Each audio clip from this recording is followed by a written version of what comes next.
मिठास लिखा उतरेगा अब न कोई खिज़र, कुरानी आयत से माखूज़ सीरीज़ थी वो लिखी, गलती लिखा, बहनें ऐसी भी होती हैं लिखा, किसे अपना कहें लिखा, प्यार करो लिखा, आया देखा और करोड़ों दिलों को फतह कर लिया। लेकिन इतना बता दूं कि कमाली तक पहुंचने में मुझे शोबिज़ के सफ़र में 28 साल लगे।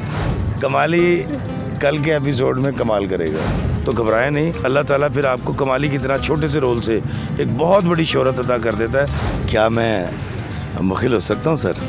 वो तो आप हो चुके हैं अब। अस्सलाम वालेकुम नाजरीन, मैं हूँ आपकी मेज़बान अरीज इदरीस और आप देख रहे हैं एमरा डिजिटल। नाजरीन, आज मेरे साथ मौजूद हैं इफ्तिखार अहमद उस्मानी साहब, यानी इफ्तिखार इफ़ी साहब मेरे साथ मौजूद हैं, जो पोइट भी हैं, राइटर भी हैं, एक्टर भी हैं, कॉलमनिस्ट भी हैं और आजकल आप बड़े दिलो जान से एक ड्रामा देख रहे हैं परीज़ाद, उनमें ये कमाली का रोल जो है वो प्ले करें। तो इनसे बात करते हैं। अस्सलाम वालेकुम। वालेकुम अस्सलाम।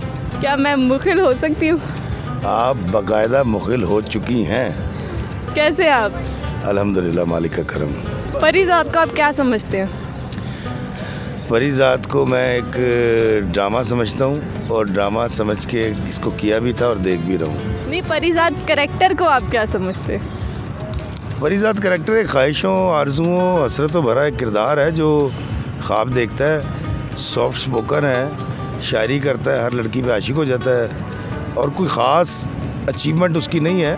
मतलब मेहनत पे उस तरह से यकीन नहीं रखता या करता है तो उसको उसका जिस टाइम फ्रेम में वो चाहता है कि उसका रिज़ल्ट है वो आता नहीं है और अल्टीमेटली वो लोगों के एहसान लेता लेता कराची पहुंचता है। वहाँ वो एक बहुत बड़े माफिया किंग के साथ ज्वाइन करता है। माफिया किंग उसकी ड्यूटी लगाता है बहरोज़ करीम, जो नुमान एजाज साहब ने किया, नो डाउट बहुत बड़ा रोल किया। वो कहता है जी कि आपने मेरी बीवी का ध्यान रखना है, ये कोई ख़यानत ना करे, लेकिन वो उसकी बीवी के साथ मिल के उसको ख़यानत का मौका देता है। फिर जब मरने की बारी आती तो कहता है जी मुझे मार दो। तो बहरोज़ करीम का ये असूल होता है कि वो कहता है मरे हुए लोगों को नहीं मारता। उसके बाद वो उसको छोड़ देता है। बहरोज़ करीम की ख़ुदकुशी के बाद वो कहता है कि जी ये कत्ल मैंने किया, इल्ज़ाम अपने सर ले लेता है। फिर बहरोज़ करीम जाते हुए उसको जायदाद देकर चला जाता है, जो जायदाद उसने अपनी मेहनत से नहीं कमाई। तो परीज़ाद ड्रामे की जो ऑफ़र थी आपको कैसे आई और जब आपको पहली दफ़ा आई तो आपको किसकी कॉल आई थी और आपने उसको क्या कहा, आपका क्या रिएक्शन था? मुझे परीज़ाद के लिए पहली ऑफ़र आई थी रमज़ान में। मैं उन दिनों एक ड्रामा लिख रहा था तुर्की का, तो सेकंड टाइम मुझे जब ऑफ़र आई वो थी सितंबर में। उससे इसकी 10-12 किस्तें चल चुकी थी, तो मेरे पर ऊपर एक अखलाकी दबाव था, मुझे वो करनी थी और पैसे भी चाहिए थे और ज़हन में ये भी था कि यार जो ड्रामा हम टीवी पे चल रहा है उसको शोहरत मिलेगी। तो पहले दिन जब मैं शूट पे गया मुझे नहीं पता था मैं एक बहुत ऑलरेडी सुपर हिट ड्रामे में काम कर रहा हूँ। रात को अपने बेटे के कहने पर मैंने उसकी 5 एपिसोड्स देखी तो मुझे पता चला वो यार बड़ा हिट ड्रामा है। तो इस तरह से मैं परीज़ाद में गया। तो आपने इतने सारे ड्रामास किए हैं, इतने सारे रोल प्ले किए हैं, तो आपको लगता था कमाली कमाल कर जाएगा?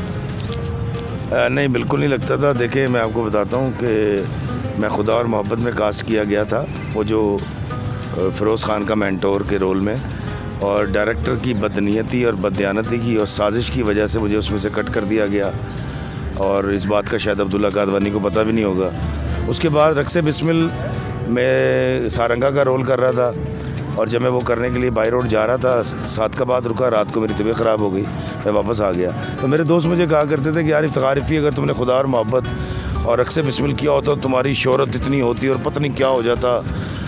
आप यकीन कीजिए मैंने उस वक्त भी उनको कहता था कि यार वो ऊपर जो बैठा हुआ है ना वो है देने वाला, तो वो इंसान को कहाँ से क्या दे दे कोई सोच भी नहीं सकता। तो कमाली जैसा छोटा रोल, क्योंकि इससे पहले मैं इंडिपेंडेंट रोल करता हूँ, मतलब मैंने अगर इंस्पेक्टर किया है तो इनकाउंटर करता है, बदतमीज़ आदमी है। मैंने अगर बाबा रांझा किया है तो वो एक बच्चे अगवा करने वाला एक अजीब किस्म का आदमी है जो शायरी भी करता है। फिर अगर मैंने गुल्लू बादशाह किया इंकार में तो वो एक इंडिपेंडेंट बदमाश है। लेकिन इस ड्रामे से मैं कभी भी नहीं सोच सकता था कि ये करैक्टर निकलेगा, लेकिन हाशिम नदीम को जो इसके राइटर हैं उनको बहुत अच्छी तरह पता था कि ये करैक्टर निकलेगा। उन्होंने मुझे पहले कह दिया था और आपके देखने वालों के लिए वो बच्चे जो कहते हैं मेरी टांग खींच ली गई, मुझे फ़ेल करवा दिया गया, मेरी अपॉर्चुनिटी ले ली गई, मुझे कट करा दिया गया किसी भी असाइनमेंट से, तो घबराएं नहीं, अल्लाह ताला फिर आपको कमाली की तरह छोटे से रोल से एक बहुत बड़ी शोहरत अता कर देता है। तो वाकई मुझे नहीं पता था कि मैं अल्लाह ताला मुझे इतनी इज़्ज़त से नवाजेगा। तो अहमद अली अकबर के साथ काम करने का एक्सपीरियंस आपका कैसा रहा? यार he is nice guy, he is promising. मैं हैरान हूँ, पहले दिन मैं गया हूँ, अली अकबर मुझे मिला और मैंने उसको कहा यार आप इसके हीरो हैं, तो बड़ा अच्छा लगा आपसे मिलके। उसने कहा इफ़ी भाई मैं आपका फ़ैन हूँ, मैं आपकी एक्टिविटीज़ देखता रहता हूँ। तो मैं बड़ा हैरान हुआ, मैं कहा यार बड़ी गल है, मेन कैरेक्टर इस तरह मोहब्बत का इजहार कर रहा है। और मैं अब तो खैर उसके बारे में उस वक्त कह दिया था कि अलेक्जेंडर द ग्रेट के बारे में हम कहते हैं कि वो आया, उसने देखा और फतह कर लिया। आप यकीन कीजिए कि अहमद अली अकबर पीज़ एट मीर वाकई उन लोगों में हुआ है जिसने आया, देखा और करोड़ों दिलों को फतह कर लिया। तो अब आपको लोग किस नाम से पुकारते हैं, इफ्तिखार इफ़ी के या कमाली के? लोग आते ही कहते हैं क्या मैं मुखिल हो सकता हूँ, और फिर वो कहते हैं कमाली साहब कैसे हैं आप? तो कमाली, बल्कि मेरा बेटा भी अब मुझे फ़ोन करके कहता है कमाली साहब किधर है?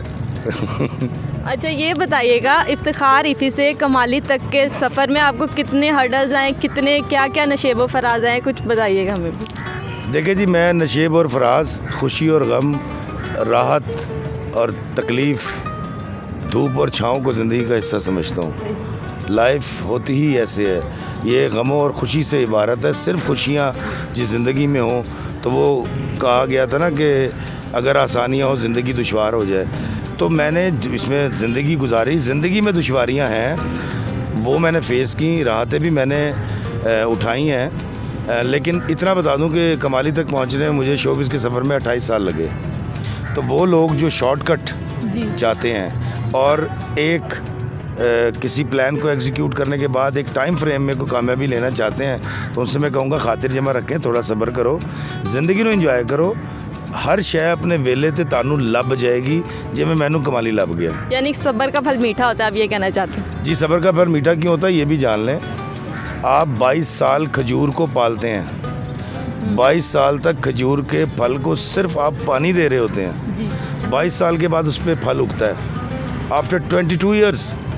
और वो फल उगता भी कहाँ है, कभी ये देखिएगा कितना ऊपर जाके, मतलब उसको उतारने में भी आपका जिस्म छिल जाता है अगर आप थोड़ी सी बेहतियाती करें, एफर्ट करनी। मतलब उग तो गया, 22 साल पानी दिया, फिर फल उग गया, अब उसको उतारने के लिए आपको किस तरह चढ़ते हैं और एहतियात के साथ खजूर को उतारते हैं। तो इसलिए ज़िंदगी भी ऐसी ही है, अल्लाह ताला ने ज़िंदगी में खुशी और गम ये दोनों रखे हुए हैं। तो वो गाना भी है ना, कभी खुशी कभी गम। कभी खुशी कभी गम, सही बात।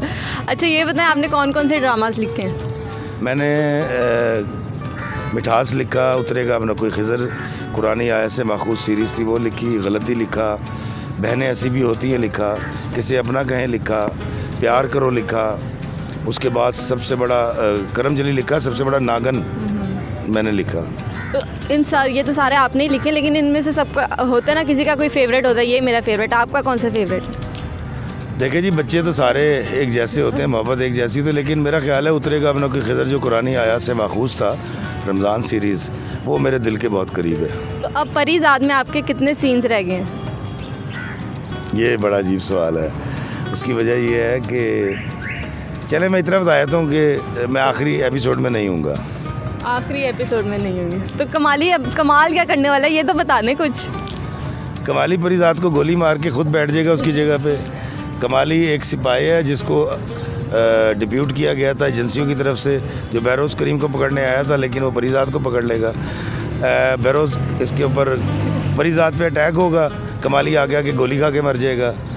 कमाली के साथ इसने बहुत पहले क्या कहते हैं, परीज़ाद ने ज़्यादती की थी, तो अभी उसका बदला लेने आया, तो कुछ भी हो सकता है। अच्छा आप बता नहीं रहे सही से, कुछ बताएं कमाली क्या करेगा, हम जानना चाह रहे हैं। कमाली कल के एपिसोड में कमाल करेगा। कमाल करेगा। अच्छा, जो आपका परीज़ाद में आपने पहला डायलॉग जो बोला था वो सर हमें सुनाएं। सर मैं हूँ कमाली, आपका खादिम, आपका असिस्टेंट, आपका मैनेजर कम असिस्टेंट कम केयर टेकर, ऐसा कुछ था। और जो आपका एक बहुत ही मशहूर जुमला है वो भी अपनी अल्फाज में सुना दें हमें। क्या मैं मुखिल हो सकता हूँ सर? वो तो आप हो चुके हैं अब। मेरा भी एक फ़ेवरेट शेर है, किसी बशर में हज़ार खामियाँ, वो वाला प्लीज़ मुझे सुनाइए। हाँ जी, उसको अल्लाह ताला ने बड़ी इज़्ज़त दी, आप लोगों ने बड़ा पसंद किया और आपका भी शुक्रिया। वो है कि किसी बशर में हज़ार खामी, अगर जो देखो तो चुप ही रहना। किसी बशर का जो राज पाओ या ऐब देखो तो चुप ही रहना। अगर मनादी को लोग आएँ, तुम्हें कुरेदें, तुम्हें मनाएं, तुम्हारी हस्ती के गीत गाएं, तुम्हें कहें कि बशर में देखी बुराइयों को बयान कर दो तो चुप ही रहना। जवाज़ ये है, दलील ये है, ज़ईफ़ लम्हों की लग़ज़िशों को, हराम नातों की कुर्बतों को, हमारी सारी ख़बासतों को, हमारी सारी हिमाकतों को वो जानता है, वो देखता है, मगर वो चुप है। अगर वो चुप है तो मेरी मानो वो कह रहा है कि चुप ही रहना। वाह वाह जी नाज़रीन, तो आपने देखा मेरे साथ इफ्तिखार इफ़ी साहब मौजूद थे। तो इसी के साथ अपनी मेज़बान अरीज इदरीस को दीजिए इजाज़त। अल्लाह हाफ़िज़।